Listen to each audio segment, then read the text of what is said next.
So we still here on 118th and Crenshaw, where there's a body here at the scene, and Inglewood is on the handle, and we're waiting on an update to his, what happened to this person here on 118th and Crenshaw right next to me. So unfortunate, bad situation here, and this is a million hits in 360 as we prepare for the summer to obviously, you know, be a long one.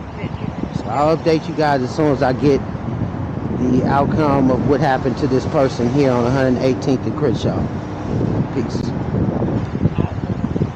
You see in that 360 footage, the scene was pretty much gruesome, and going there forgotten for Corey Turkson, age 44. Now, after looking up his record, you can clearly see he was into computer, engineering, and pretty much worked for some of the major companies dealing with, rockets and so on and so forth.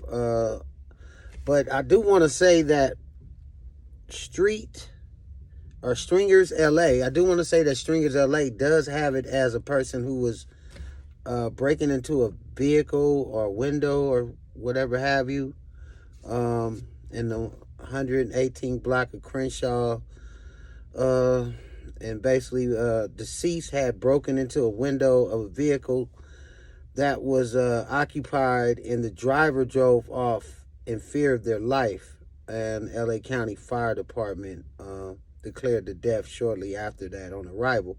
Unknown if he hit his head during that incident, possibly dragged, so on and so forth. So this is why that body ended up there on 118th in Crenshaw. Unknown if it happened around the corner or whatever have you, as the detectives as well as Inglewood PD interviewed the many different people in the area. This story becomes even more weird and weird as we approach it. But we're asking the family of Corey Turkson if they need help with the GoFundMe, because one lady around there mentioned she walks her kids around there along with dogs, and it's pretty quiet. So they are worried if there's if it was an actual shooting. So this wasn't a shooting. So this is what made it so difficult these last few days. And people on my live was implicating it as a shooting, and it wasn't. The whole time it could have been, and obviously we found out it was sort of like a traffic incident like Suge Knight had, to where a person dragged another person, obviously, to his death. And unknown if that person is going to be charged with, manslaughter or not. I guess during the commission of a crime, if that can be proven, it looks like it could be self-defense in a sense where robbery went wrong.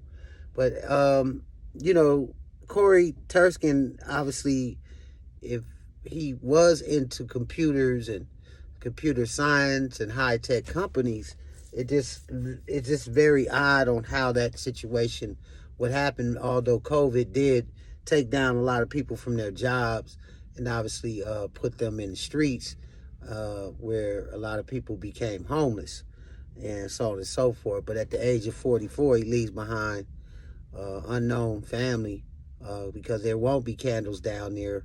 There won't be the old balloons and the cries on the news stations, because I'm not sure if his family even knows until today he is deceased, and so on and so forth. This is why we're doing this story here on Inglewood Times, Million Hits, Crime Report.LA. Is we want to bring notice to the family and say, we did pray at the scene, and he's gone and never forgotten. And if you can fill the community in, including us, on what actually happened to Corey, but other than what we're hearing from a few news outlets and, speculation from neighbors on what could have occurred, was a traffic situation that led into the death of Corey Turkson, gone and never forgotten. You're watching Inglewood Times, Crime Report.LA. Million hits, for the gone and never forgotten. This is your news for your community. Peace. This message is brought to you by the Gumbo Man, and I'll definitely, as a sponsor, tell you where you could buy this brother's gumbo, because he's the only black man that originally makes the gumbo like the Southern, hospitality do. So I've tasted it, and I'll be doing an update. How you doing, my brother? Sorry for your loss. I'll be doing an update to the sponsor, the different black businesses that I have sponsoring A Million Hits.